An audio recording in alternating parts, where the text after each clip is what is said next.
It's 9:06 a.m. and the August 27th meeting of the Zionsville Redevelopment Commission is called to order. A quorum of commissioners being present. We'll start with our consent agenda items, the monthly report, meeting minutes from our prior meeting of July 23rd, claims for approval for August, and the TIF area report. Are there any comments or edits, or do we have consent to adopt these items? I think there's a point on the minutes under reports that needs clarified. Okay. Which page? Page 2 of 3, legal services team selection. Ms. Sharp is looking for new legal services. Mr. Ober assigns the to be reviewed and provide a recommendation to the whole board in either August or September. Yeah. Mm-hmm. So that sentence just needs to be, There just needs some clarity Yeah, that's saying just you clarity. send it to the governance committee. to the governance committee, To the that's correct. governance. Is there consent to adopt that revision? Any objections? None. Seeing none, we have amended minutes. Are there any objections to adopting the other consent agenda items? Seeing none, those items are adopted. We'll move next to the director's report. Corey. Good morning, commissioners. I have a couple specific things that I wanted to cover with you. The farm is the project located on the southwest corner of 116th and Michigan Road. Phase 1 of that project was the apartments. Phase 2 of that project is a proposed commercial components for that project. I just wanted to give you a heads up that the developer is evaluating moving forward with the phase 2 of that project for commercial. And could we get some more lights behind the commissioners? It's awfully dark up there. That's intentional.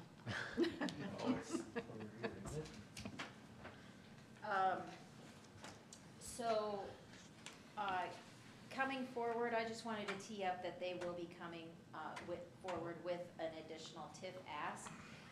For those of you that weren't a part of that project, I will have Zach send you the project agreement that was established for phase 1. During that project agreement, it established a structure for the maximum amount of TIF that could be requested for this next phase.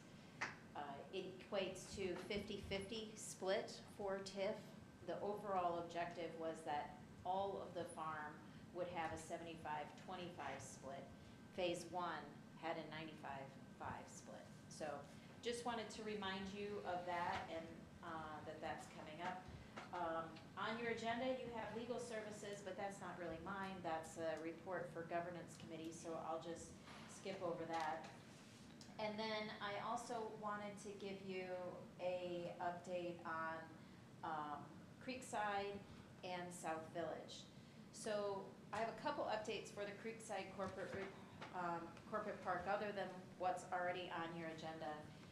First, the Center for Site team, which have offers on lots 4 and 5, have requested an extension with their due diligence timeframe. This is allowable in their development agreement. And even with that extension, we will plan to close this year. I believe we're aiming for the middle of November, prior to Thanksgiving. Also, Center for Site will have 3 tenants in their building, all associated with eye care. The tenants will have separate entrances, signage, and staff. We reviewed this information with the planning director, Mike Dale, and planning staff, we understand that the current PUD zoning regulations allow for this use, so no PUD amendment will be needed for this project to proceed. Then also, we are working with Intelligent Living, which is Lot 9, to finalize their development agreement. I expect that development agreement to be in front of you next month. They are currently working through their due diligence period as well. And then finally, on the architectural, or on the Creekside side of things, as we fill these final lots, in the covenants of Creekside, it created a Creekside Architectural Review Committee. And members of that committee include a member of the RDC, CDC, the Planning and Building Department, and someone from RFPDI, which is Graham Rahal, and someone from RLL. This committee will review the architectural submissions for the remaining lots. Zach will send you the covenants so you can see exactly what the responsibilities are of this committee. But I would like for next month, the RDC to consider making an appointment to that committee. I guess, can we make a nomination at this meeting? I can only see one person that would be qualified to serve on this committee. Sure. I feel eyes drilling into me. So- I mean, pending discussion of the commissioners, I would nominate Commissioner Pierce to serve in that role. Second. All right, and any further discussion? All those in favor signify by saying aye. Aye. You've been voluntold. Thank you. All right. And Zach is gonna work with the CDC to see who they want to appoint, and then I'll be reaching out to the racing teams to see Okay. their appointments, and then we'll work on facilitating a first kickoff meeting here within the next 30 to 45 days, because as you'll note on your agenda, there's a lot of things coming online for Creekside. So shifting gears just a little bit, as you all know, the PUD was a planning effort to create a regulated redevelopment vision for the South Village. Landowners still have their plans for the property. And of that final PUD area that was submitted to Council and Plan Commission, 70% of that land had developers waiting for guidance on how to frame their redevelopment project. I don't expect these developers to wait for another town-led PUD effort. Instead, we will likely be dealing with these projects one by one as they come. If the existing code, the planning code, the zoning code, does not accommodate their vision for the property, they will either write their own PUD or seek variances through the BZA process. The RDC will not take a leading role in zoning efforts taken by the redevelopment community or the development community.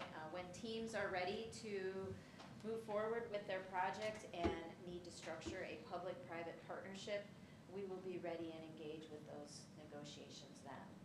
So that concludes the extent of my director's report.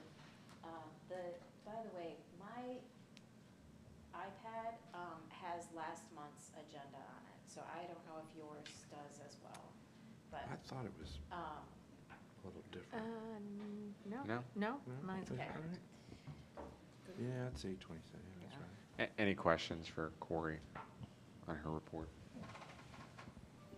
okay. Okay. We'll next move to old business. We don't have any old business listed, so we'll move next to new business. And we'll start with Creekside Corporate Park, lots 1 and 2. We have 2 items related to lots 1 and 2, so we'll start with the right of entry. This agreement would allow Kreider and Kreider, who has expressed interest in lots 1 and 2, to have access to certain lots in Creekside to remove some invasive species and do that clearing so that they can explore the site a little more fully as they show interest and express interest in the lots 1 and 2. Is there any discussion about the right of entry document that has been circulated?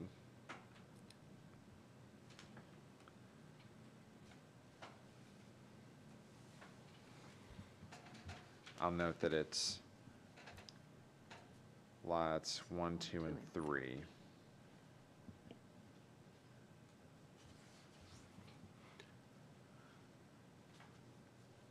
Any questions? Is there a motion? I'll move that we adopt the right of entry. I would second that. It's been moved and seconded. Any further discussion? Seeing none, all those in favor signify by saying aye. Aye. Opposed, same sign. Motion carries unanimously.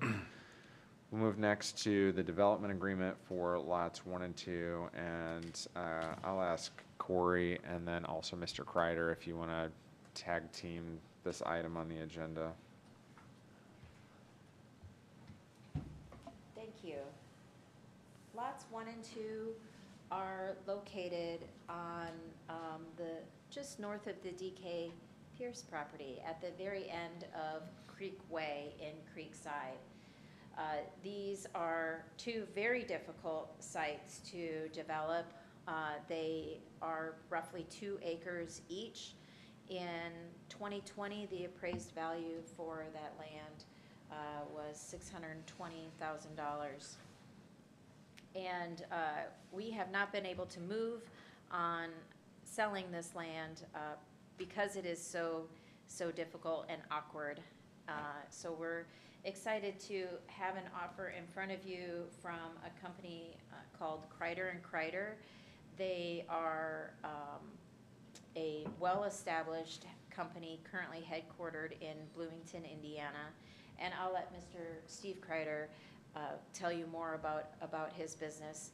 But the offer that you have in front of you is for purchase of lots 1 and 2, or however you want to amend that.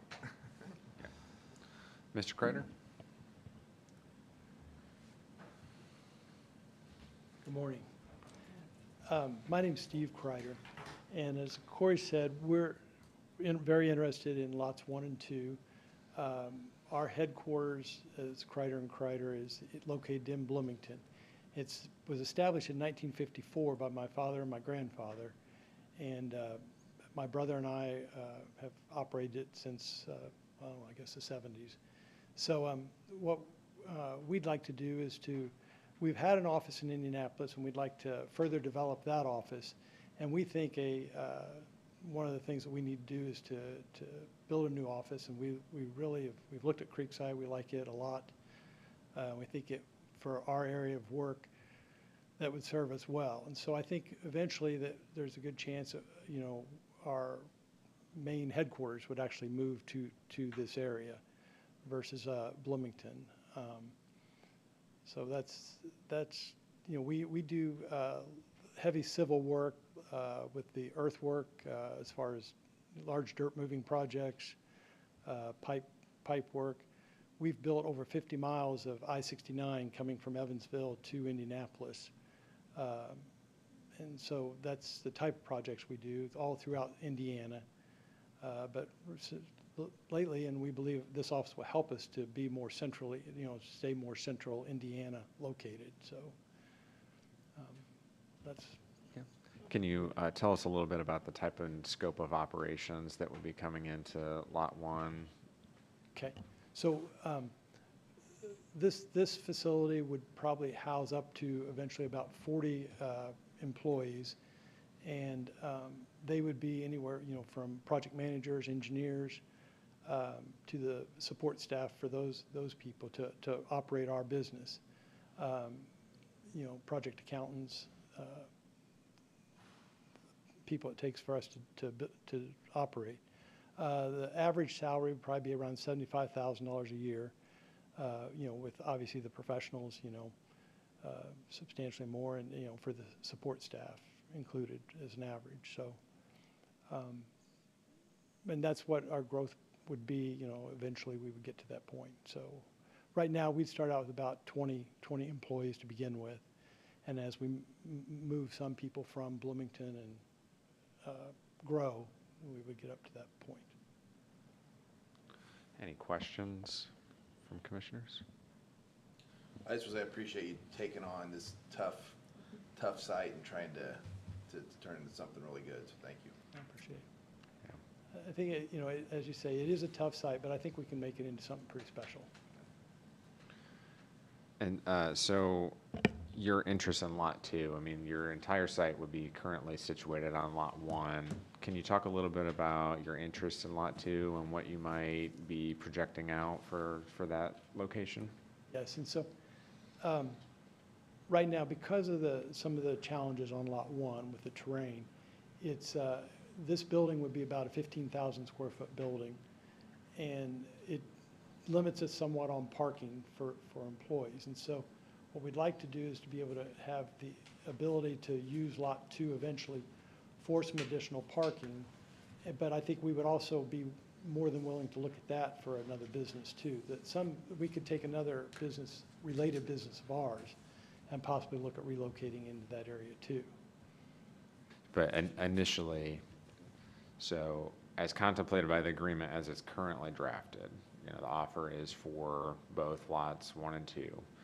You described that your initial operations would be 20 people with, expectations that you would grow to 40 and potentially beyond. So at the outset, you wouldn't necessarily need anything more than maybe just like an option for parking on Lot 2. Is that correct? Correct. Okay. Yes. And then, some discussion about, maybe shared parking with another business on Lot 2. But as of right now, the top need is Lot 1 to be able to move forward with your development plans and approvals for that. Yes, that's correct. And Okay. just have the ability to have some additional parking in the future as we grow. Okay. So would you be opposed if we kind of subdivided the requests, continue working, allow things to progress on Lot 1 and then as we fully scope things, we kind of get to what is the need and what agreement might we reach on Lot 2? Yes, that would be acceptable. Okay, That would keep us moving. got it. Any other questions or comments?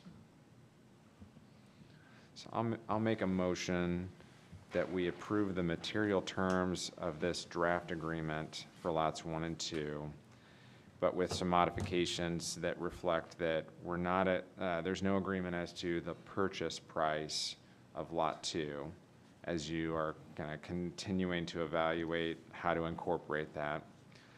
And so the development agreement would address Lot 2 and that sale as something that would be mutually agreed upon after the completion of due diligence.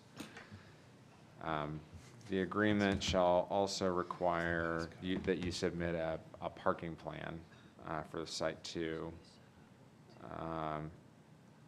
And that the president and vice president would have authority to execute a development agreement with these modifications. So let me say that again. So we're kind of bifurcating. We need to see what your plan for parking would be on Lot 2. We're not going to have this agreement include a purchase price of Lot 2 because we need to figure that out, and we'll do that prior to the due diligence period. And that in order to continue this process, that Darren and I, as president and vice president, would be authorized to sign this development agreement with the modifications that are approved in the motion. I'll second it. You second the motion. It's been moved and seconded. Any further comment or questions? Okay, all those in favor of the motion signify by saying aye. Aye. Opposed, same sign. Motion carries unanimously. Thank you, Mr. Kreider, and we will continue working on this agreement as we solidify detail. Appreciate it. Thank you. Next item is the purchase agreement for lots 7 and 8 with Exclusive Land. We have the owners of Exclusive Auto Sport with us this morning, and I would ask if they've got a leave behind for us. And so Michael, Kimberly, if you'd like to, and Lewis, if you'd like to come up, if there's anything you'd want to share with us again, just it's been a while since we've had you with us, and to kind of give us an update and talk a little bit about the project. We have some new members since your project first came before us. Good morning, Commissioners. As David said, I'm Michael Duncalf, my wife Kimberly, and actually one of our lead engineers, Louis D'Agostino, who actually is a resident of Zionsville and was one of the individuals who actually encouraged my wife and I to move to Zionsville. So we're originally from Canada, moved to the United States, to Zionsville 3 years ago. We've got 2 daughters, 12 and 8, who go to school here, play soccer, play sports here. And really one of our major goals was, from the time we moved the family here, was to have the ability to, live, work, and play all in Zionsville. So we started our race team, Exclusive Autosport, in 2012 in Canada, and continued to grow the operation year over year. And fall of 2016, we moved the operation to the United States and kept on expanding. And at which point we started discussing how, if we're going to keep growing this program, we need to relocate our family so that we can be here day to day to oversee it. Like I said, we did that 3 years ago. We continue to expand year over year. And like I said, right now we're currently operating out of Brownsburg, and Brownsburg's been great. We've maximized every square inch of the shop that we're in right now, and we need much more space. And ideally, again, move the operation to Zionsville.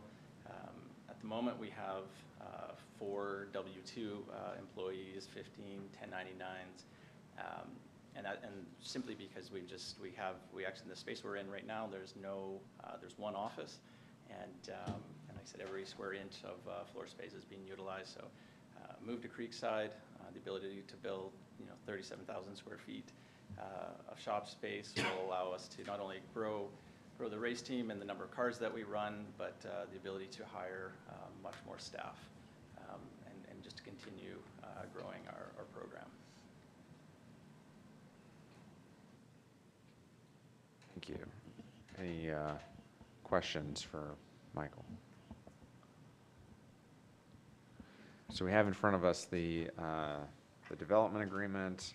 It's been circulated as part of the agenda. You can see that it's for 47,500 square feet approximately, with 37.5 of that being research and development, and an assembly at plus 10,000 square feet for office. Purchase price is $294,800, with a portion of that to be escrowed. Are there any other item? I don't know if Brian is still on. Are there any items, Brian, that you would draw our attention to for discussion this morning? No, not, it's, thanks, Mr. Oberon, I am on. Not really. I mean, it's the development agreement is consistent with the term sheet, except for it actually adjusts in a more, quick fashion, due diligence and project approval. So with the current timelines, diligence would close at the end of the year, with the site plan and the RDCs, a review of the final project plans to occur in January, and then a February closing. So, but otherwise, it's consistent with what's been previously discussed. So just to reiterate that you're anticipating February closing on lots 7 and 8?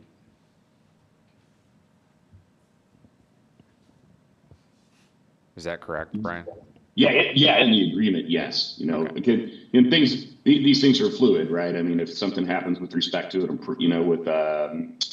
geotech or some sort of development issue, then I guess we'll all, the whole team will have to readdress at that time. But right now, that's the current focus, is to try to get this deal closed in the first quarter of next year. Okay.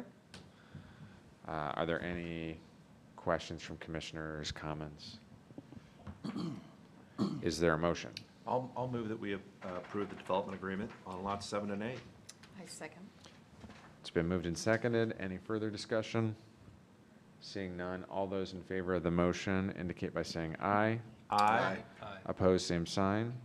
Motion carries unanimously. Thank you. Awesome. Thank you, everyone.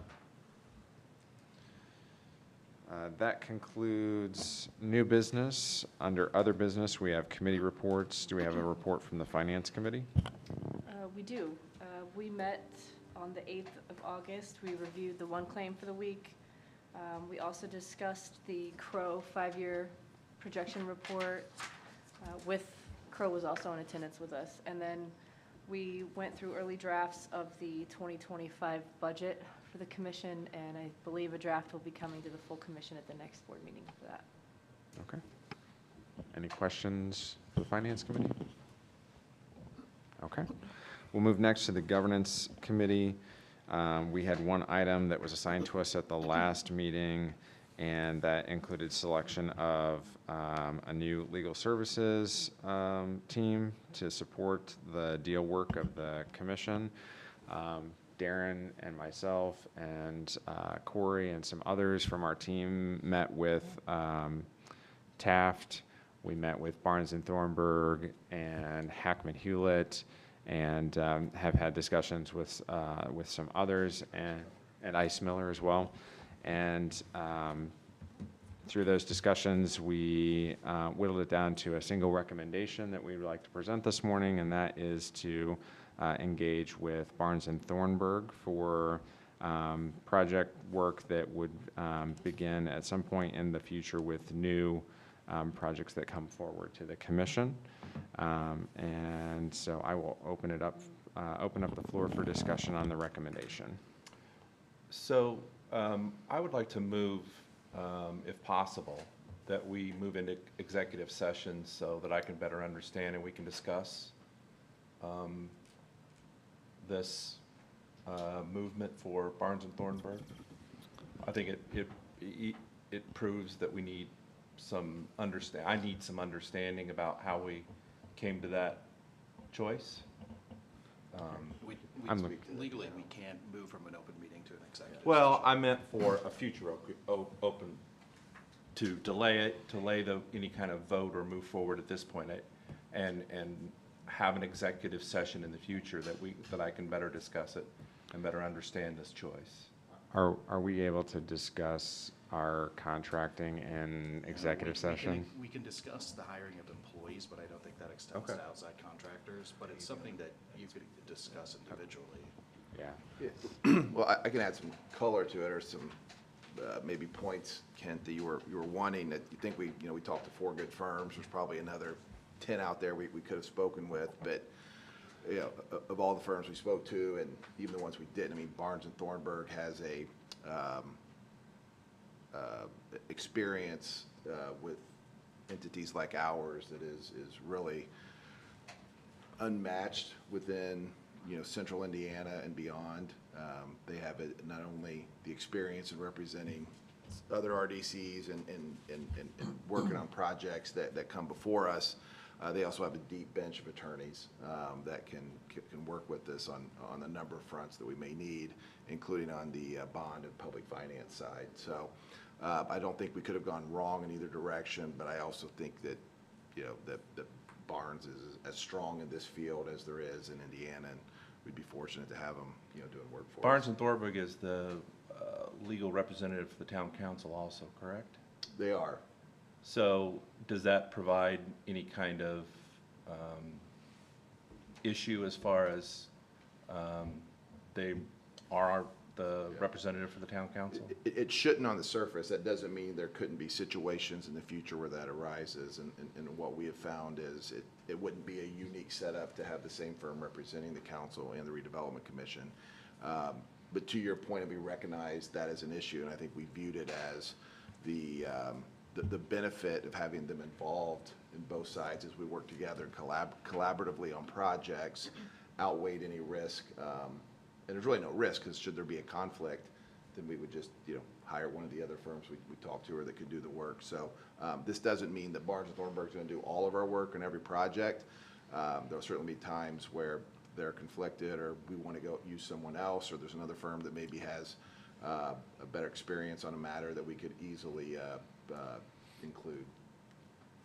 So I really believe that Barnes and Thornburg is not a good choice. And I think that Hackman Hewlett is a firm that we've worked for and just recently hired.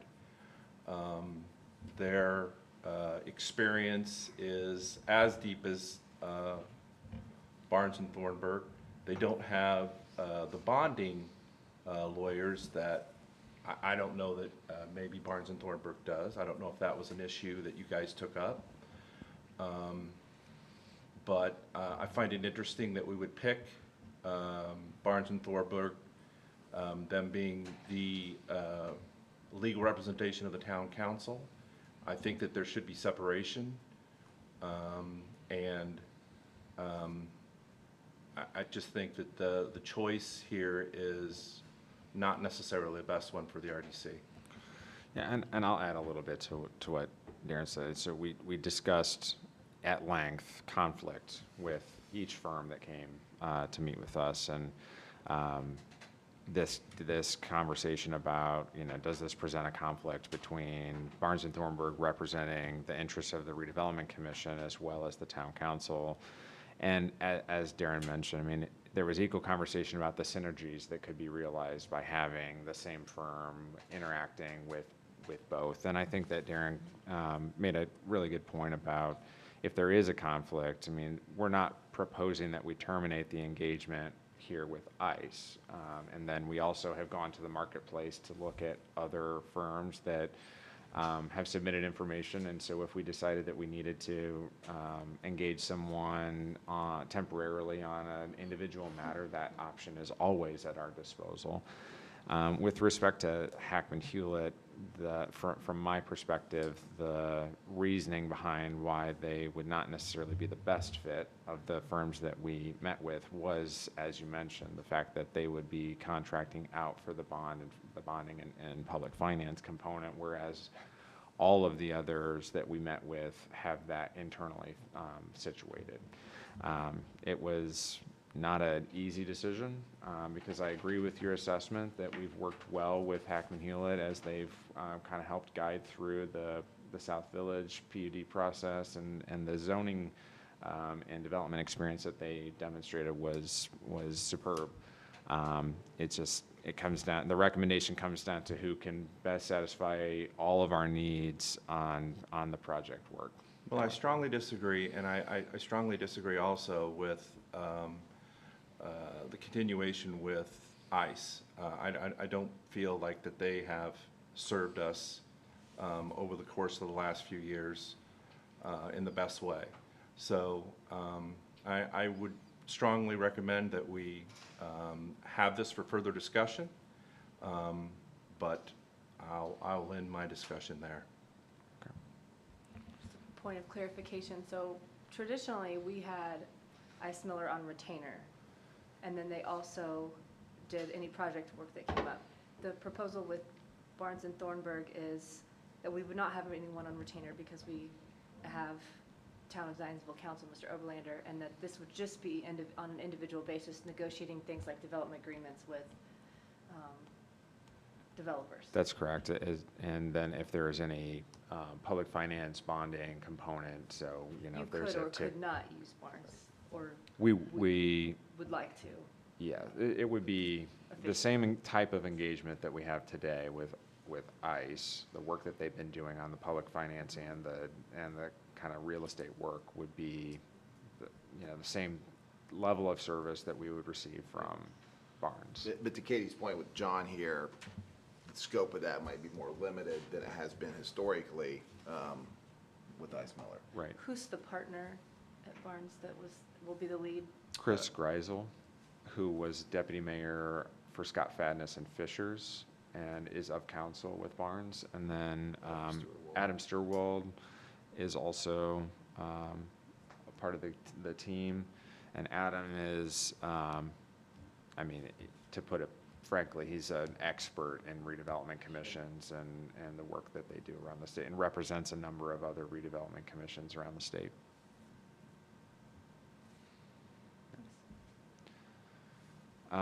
So there's been a lot of discussion and a kind of a request to take a pause and spend more time. Is that the will of the commission, or is there a motion?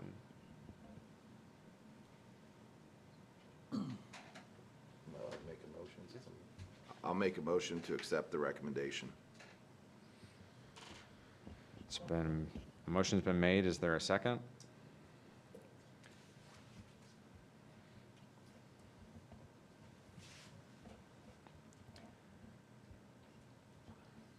Is there further discussion? Just being new to the commission, Yeah. I have nothing to add. I'm curious a little bit, to learn a little bit more about the different firms that are being considered, but I don't want to hold it up either if that's where Oh, no, we're at. So, I would say that there is a large body of work that's in progress that ICE is currently working on. And anything that Barnes and Thornburg would take on would be prospective and at our discretion. And so if it's the desire of the commission to pause this and continue to discuss it and come back in September, that's fine with me. Okay, why don't we set this aside and we'll come back in September. Next item is President the, Ober, you could just table the item. yes, Take it formal. yeah. Do we need to formally table it? Yeah, I would. Okay, I will move that we table the recommendation on legal services until the September meeting. So seconded. It's been moved and seconded. Is there, all those in favor signify by saying aye. aye. Opposed, same sign. Motion carries. All right. Zionsville CDC update. Commissioner Pierce.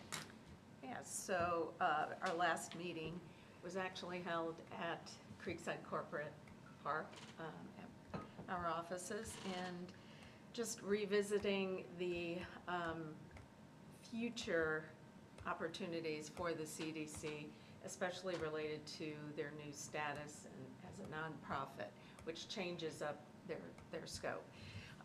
One of the topics that we did raise was revisiting the CDC's ownership, if you will, HOA ownership of Creekside Corporate Park. Thus removing that, if you will, responsibility from the CDC and potentially shifting back to the town. And there was quite a bit of discussion about the fact that there is wording somewhere in the documents about that transfer. However, it's been quite a bit of time passed since that was put together. So there's been a discussion with Mr. Oberlander to do some more research for us to help determine if that was a timed process, whether we're close to that timing, or if there's an opportunity to expedite to then allow the CDC to go in the direction they need to. So that was primarily it.